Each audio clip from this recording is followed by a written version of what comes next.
Shalom Bapak Ibu, Saudara dikasihi Tuhan. Bersyukur pada malam hari ini kita bersama-sama kembali untuk belajar tentang firman Tuhan.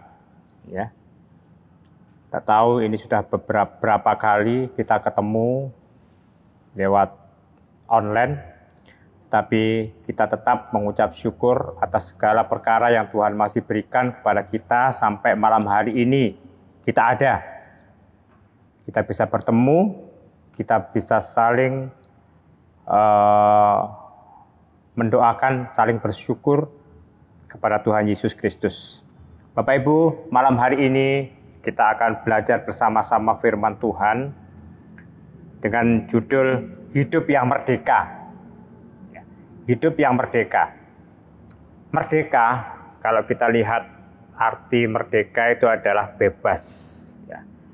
Independen, tidak tergantung kepada pihak lain. Itu namanya merdeka.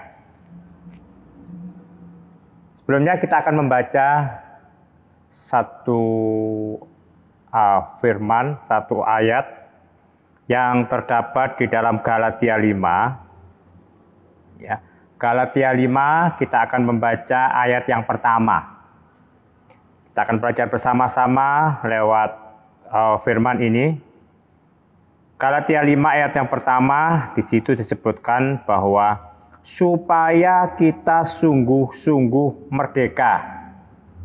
Kristus telah memerdekakan kita. Karena itu berdirilah teguh dan jangan mau lagi dikenakan kuk perhambaan. Judul perikop ini adalah kemerdekaan Kristen, ya, kemerdekaan Kristen. Saat ini kita masih di dalam suasana Paskah, di mana Paskah adalah suatu tonggak, ya, suatu tonggak di mana kita sudah menerima keselamatan daripada Tuhan Yesus Kristus atas kematiannya di kayu salib Golgota. Dikatakan siapa yang percaya kepada Dia, siapa yang percaya kepada Tuhan Yesus Kristus akan diselamatkan. Dan Rasul Paulus, ya, di dalam kitab ini mengatakan ditekankan kembali, karena Galatia ini kalau saya pernah baca adalah saat Rasul Paulus ini ada di Galatia ini banyak ajaran-ajaran yang palsu, dikatakan injil-injil yang lain yang bisa menyesatkan orang, anak-anak Tuhan pada saat itu, di mana Rasul Paulus ini ada di Galatia. Makanya disebutkan di sini supaya kita sungguh-sungguh merdeka. Ini yang poin pertama. Bapak Ibu, saudara sekalian yang dikasihi Tuhan, sekarang kita mau lihat kenapa kok dikatakan supaya kita sungguh-sungguh merdeka. Berarti ada yang tidak sungguh-sungguh merdeka. Masih ada orang-orang yang percaya, orang-orang Kristen, orang-orang yang mengaku percaya kepada Tuhan Yesus Kristus, tetapi hidupnya masih belum merdeka. Ya, kita mengaku terima Yesus. Kita terima Yesus, percaya Tuhan Yesus, percaya. Ya. Seolah-olah kita merdeka, tetapi kenyataannya kadang-kadang kita ini belum merdeka. Kita masih di dalam dikuasai dan hidup di dalam tekanan yang luar biasa. Kerohanian kita nggak bisa bertumbuh. Makanya di sini disebutkan supaya kita sungguh-sungguh merdeka. Jadi sungguh-sungguh merdeka. Sekarang alasan kenapa sih anak-anak Tuhan, kita ngomong sekarang anak-anak Tuhan, orang-orang Kristen, ini dikatakan sepertinya percaya Tuhan tetapi hidupnya tidak merdeka. Karena dia masih menggunakan manusia lama. Dia masih mengenakan pakaian yang lama. Kalau firman Tuhan beberapa minggu ini dikatakan bahwa kita ini sudah diambil alih hidup kita oleh Tuhan Yesus. Yang dulunya kita harus mati, yang dulunya kita menerima kutuk, kita seharusnya dulu dimurkai oleh Allah, sekarang kita mendapatkan kasih karunia. Tetapi pada saat ada perubahan ini, kita masih hidup, masih mengenakan manusia lama kita. Ya. Kita belum merdeka. Kita masih dikuasai oleh kehidupan kita yang masih lama. Kita akan baca di dalam Kolose 3, ya. Kolose 3 ayat yang ke-5. Ya. Karena itu matikanlah dalam dirimu segala sesuatu yang duniawi, yaitu percabulan, kenajisan, hawa nafsu, nafsu jahat, dan juga keserakahan yang sama dengan penyembahan berhala. Ayat yang ke-6, semuanya itu mendatangkan murka Allah. Ya. Yang ke-7, dahulu kamu juga melakukan hal-hal itu ketika kamu hidup di dalamnya. 8, tetapi sekarang buanglah semuanya ini, yaitu marah, geram, kejahatan, fitnah, dan kata-kata kotor yang keluar dari mulutmu. Jangan lagi kamu saling mendustai. Ingat, karena kamu telah menanggalkan manusia lama serta kelakuannya. Yang 10, dan telah mengenakan manusia baru yang terus-menerus diperbarui untuk memperoleh pengetahuan yang benar menurut gambar kaliknya. Ini alasan mengapa anak Tuhan itu belum bisa menikmati yang namanya kemerdekaan hidup. Padahal kenyataannya Tuhan telah mati itu untuk kita, ya. Tuhan telah mati, telah bangkit itu untuk menyelamatkan kita. Tetapi kenapa kita masih hidup di dalam kelakuan-kelakuan kita yang lama? Alasan yang pertama seperti itu. Jadi Bapak Ibu Saudara sekalian, mungkin saat ini, ya mudah-mudahan nggak ada ya di jemaat kita di tempat ini menggunakan manusia lama kita. Tetapi ingat, jangan sekali-kali kita kembali mengenakan pakaian lama kita. Kita mau tes sekarang ya, mungkin Bapak Ibu bisa koreksi. Apakah kita bisa saling mengasihi, apakah kita bisa saling mengampuni, apakah manusia lama kita sudah kita buang, ya. Satu saat ini ada case gitu ya. Satu saat ada seorang anak Tuhan diundang di dalam suatu pesta pernikahan. Diundang dalam satu pesta pernikahan, anaknya teman waktu SMA. Ya, jadi ada teman SMA, sama-sama SMA, sekarang sudah berkeluarga, sudah anak gede, itu menikahkan anaknya. Ya. Nah, katakanlah reuni lah, gitu ya, reuni kecil-kecilan. Dan pada saat dia hadir di pernikahan itu, dia ketemu dengan sahabat-sahabat SMA, mungkin yang sudah berpuluh-puluh tahun, dia nggak ketemu, dia ketemu. Ya, wah, ngobrol sana sini, pengalaman-pengalaman yang dulu dikeluarkan lagi, diingatkan kembali dan sebagainya. Mereka sangat bersukacita, sangat bersukaria dengan makan, minum dan sebagainya di dalam pesta. Ya. Tapi pada satu saat, pada waktu ada sekelompok ibu-ibu dan di dalamnya anak Tuhan itu nyeletuk satu. Nyeletuk ngomong, "Mbak, tadi ketemu sama Mas A itu loh. Itu hadir loh hari ini. Ya. Itu datang loh tadi." Si anak Tuhan ini mulai tadi wajahnya melebar, sukacita, sekarang menjadi lonjong. Ya, menjadi lonjong. Yang tadinya sukacita sekarang mulai diam. Terus mulai di dalam mulutnya ngomong, dia bilang, "Sudah jangan diingatkan lagi. Aku benci." Wah, gitu ya.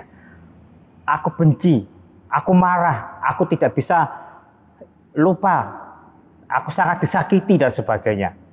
Loh, tadinya itu kemeriahan, kegembiraan yang luar biasa. Dan seketika itu kok menjadi seperti itu. Ya. Tadinya makan, minum enak, sekarang makan, minum es menjadi anyep. Ya. lihat sop menjadi merah, lihat sate itu seperti ditusuk-tusuk, wah gitu ya, karena sakit. Tuh. Nah, ini pertanda bahwa si anak Tuhan yang diingatkan tadi itu belum bisa melepaskan pengampunan. Dia masih memakai pakaian manusia lama. Ya. Demikian kita. Berapa kali kita sudah pernah disakiti orang-orang lain? Berapa kali kita sudah pernah dikecewakan orang lain? Kalau itu kita simpan di dalam kehidupan kita, kita belum bersungguh-sungguh merdeka. Belum sungguh-sungguh bebas. Belum sungguh-sungguh kita ini independen. Jadi kita ini masih ditekan. Kebencian lah, seperti firman Tuhan dikatakan, geram lah, marah, tidak bisa melepaskan pengampunan dan sebagainya. Makanya Rasul Paulus mengajarkan kita supaya kita sungguh-sungguh merdeka, sungguh-sungguh menerima kemerdekaan yang daripada Tuhan Yesus. Jangan sia-siakan pengorbanan Tuhan. Ya. Mungkin Bapak Ibu Saudara bilang, Pak Yanto iso ta? Ya. Saya juga belajar. Kalau tahun-tahun yang lalu kalau saya diingatkan suatu peristiwa, saya juga geram, saya marah karena pernah dikecewakan. Tetapi kita akan belajar pelan-pelan. Kita bisa melepaskan pengampunan, ya. Kalau saya punya mindset, ya, kalau mungkin saya disakiti orang, gitu ya. Kalau orang menyakiti saya, orang mengecewakan saya, itu buat saya adalah batu loncatan buat saya untuk lebih tinggi, ya. Memang sakit, tapi saya kira itulah batu loncatan saya supaya saya bisa lebih tinggi dalam kerohanian, dalam pengendalian diri, di dalam apapun juga. Sebab apa? Saya adalah menjadi orang yang merdeka, dimerdekakan oleh Tuhan Yesus. Yang pertama. Jadi Bapak Ibu, jangan ada kepahitan, jangan ada dendam, jangan ada iri hati, jangan pernah membuat orang marah, jangan membuat orang sakit hati, jangan membuat orang itu pahit dan tawar hati. Ya, kalau ada seperti itu, berarti kita ini belum merdeka. Yang kedua, kemerdekaan itu ada, pembebasan itu ada hanya di dalam nama Tuhan Yesus Kristus. Firman Tuhan dikatakan, Kristuslah yang memerdekakan kita, tidak ada yang lain. Kristuslah yang memerdekakan kita. Sering disinggung di dalam ibadah kita bahwa kebaikan tidak memerdekakan kita, tidak menyelamatkan kita. Kebaikan apapun, kesalehan, pelayanan kita dan sebagainya tidak akan menyelamatkan kita. Tapi Tuhan Yesus, karena kasih karunia Tuhan Yesus, itu kita menjadi selamat. Dan aplikasinya apa? Kita bisa mengasihi, kita bisa memberi, kita bisa melayani. Ya, karena Tuhan baik kepada saya melayani. Karena Tuhan baik kepada saya akan memberikan keuangan saya, tenaga saya, pikiran saya untuk pekerjaan Tuhan. Dia betul. Jadi bukan karena kita baik supaya masuk surga, kita ini dermawan supaya masuk surga, tidak. Tapi karena kasih karunia Tuhan. Ya, karena kemerdekaan itu datangnya dari Tuhan. Pembebasan itu datangnya dari Tuhan. Keselamatan itu datangnya dari Tuhan, maka kita mengaplikasikan dengan apa? Berbuat baik, mengasihi orang lain, melayani di gereja, ya, melayani orang lain. Itu yang paling benar. Kita akan baca di dalam Kisah Para Rasul 4, ya, Kisah Para Rasul 4, Kisah Para Rasul 4.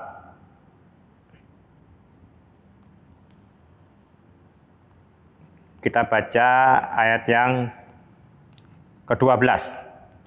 Ya, Kisah Para Rasul 4 ayat yang ke-12, demikian firman Tuhan, dan keselamatan tidak ada di dalam siapapun juga selain di dalam Dia, sebab di bawah kolong langit ini tidak ada nama lain yang diberikan kepada manusia yang olehnya kita dapat diselamatkan. Siapa itu namanya? Tuhan Yesus Kristus. Di ayat yang 11 dikatakan, Yesus adalah batu yang dibuang oleh tukang-tukang bangunan, yaitu kamu sendiri, namun ia telah menjadi batu penjuru. Jadi Bapak Ibu, saudara sekalian yang dikasihi Tuhan, satu-satunya yang bisa memerdekakan kita adalah Tuhan Yesus Kristus. Ya. Saat ini kita sudah ada di rel yang benar. Kita sudah percaya Tuhan Yesus itu adalah benar, sesuatu yang benar. Pertahankan itu. Jangan kita sia-siakan. Ya, jangan kita ganti dengan hal-hal yang lain. Dengan jabatan, dengan pekerjaan, dengan jodoh, dengan apapun juga. Itu yang paling penting di dalam kehidupan kita. Jadi Bapak Ibu, Saudara sekalian dikasihi Tuhan, firman Tuhan ada yang katakan, kita ini dimerdekakan daripada dosa oleh Tuhan Yesus Kristus, Allah yang luar biasa. Ingat, jadi bukan oleh yang lain-lain. Kalau ada yang mempengaruhi Bapak Ibu Saudara sekalian, ya, di sana ada cerita seperti ini, di sana ada cerita seperti itu, jangan percaya. Ya. Kontrolnya apa? Firman Tuhan. Filternya apa? Firman Tuhan. Kalau nggak sesuai firman Tuhan, jangan dianut. Ya. Siapapun yang bicara. Karena di Galatia ini Rasul Paulus juga menekankan, jangan percaya kepada Injil-Injil yang lain. Jangan percaya kepada ajaran-ajaran yang lain. Ya, hanya satu Injil yang benar itu, yaitu percaya kepada Tuhan Yesus. Dalam kematian dan kebangkitannya, kita diselamatkan. Selanjutnya, di dalam Galatia 5 ayat 1 mengatakan, jangan lagi kita mengenakan kuk perhambaan. Jadi yang pertama kan supaya kita sungguh-sungguh merdeka. Ya, kita akan menikmati kemerdekaan yang sungguh-sungguh, bukan semu. Yang dua adalah yang memerdekakan kita adalah Tuhan Yesus, tidak ada yang lain. Bukan kebaikan, bukan kesalehan, bukan harta kita, bukan apapun yang ada di dunia ini. Hanya kasih karunia, titik. Ya, nggak ada koma. Terus yang ketiga adalah jangan lagi mengenakan kuk perhambaan. Kuk penghambaan itu apa? Kuk penghambaan itu adalah area diri kita sendiri. Seperti tadi saya katakan, kita jangan kembali memakai manusia kita yang lama, pakaian kita yang lama. Bapak Ibu, saya yakin Bapak Ibu mempunyai pakaian idola di rumah. Kalau di rumah ya, bukan untuk pesta. Ya. Pakaian idola kadang-kadang seperti saya tuh, itu pakaiannya itu sudah lama kita pakai. Bahasa Inggrisnya itu sudah memet gitu ya. Tetapi masih enak dipakai. Ya, dicantol ya. Terus dipakai lagi. Adem sekali Bapak Ibu ya. Dingin, enak itu ya. Nah, kalau itu tetap kita pakai ya, mungkin itu sudah dal kabeh Bapak Ibu ya, ono sing bolong, tapi kadang-kadang bolong itu enak gitu ya. Tambah sing enak gitu ya, dia turu enak gitu ya, bolong. Nah, kadang-kadang sampai mungkin orang tua kita, mungkin istri kita, undang dibuang apa jadi gombal gitu ya. Oh, tapi enak ya gitu ya.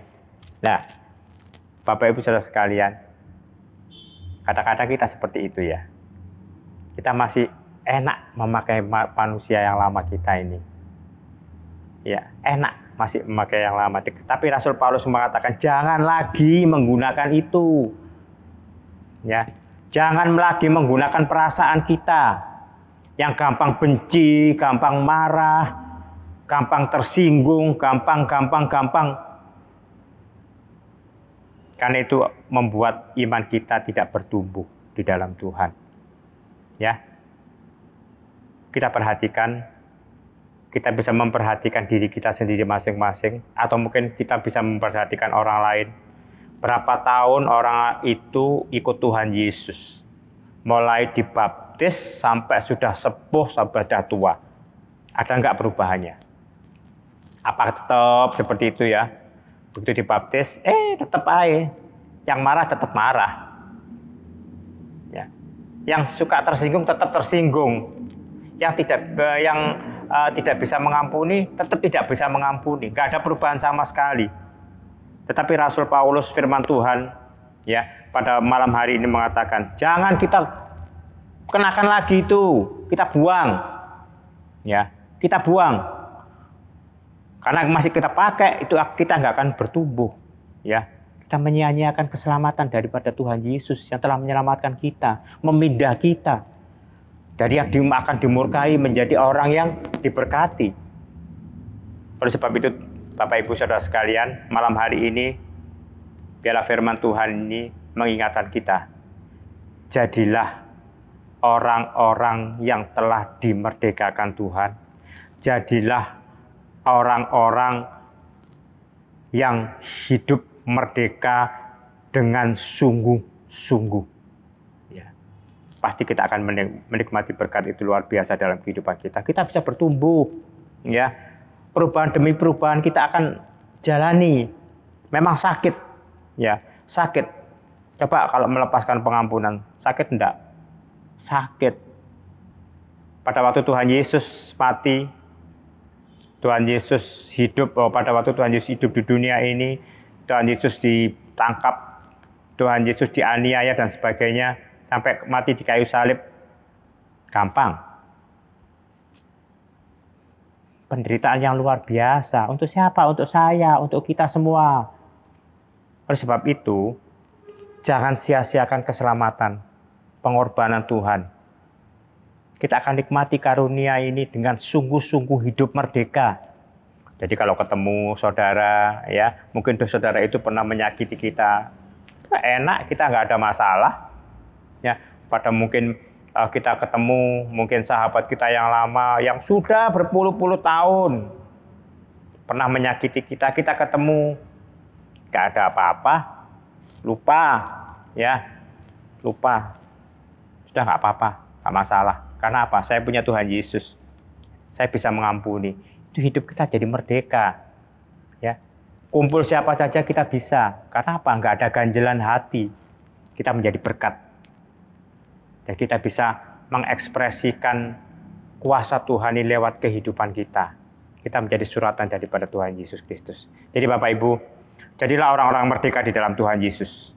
Ya, jangan kembali ke masa-masa lalu. Jangan ingat-ingat masa-masa lalu sebelum kita menjadi manusia baru. Tapi sekarang kita menjadi manusia baru. Hiduplah sesuai dengan firman Tuhan. Tuhan Yesus memberkati. Kita akan berdoa.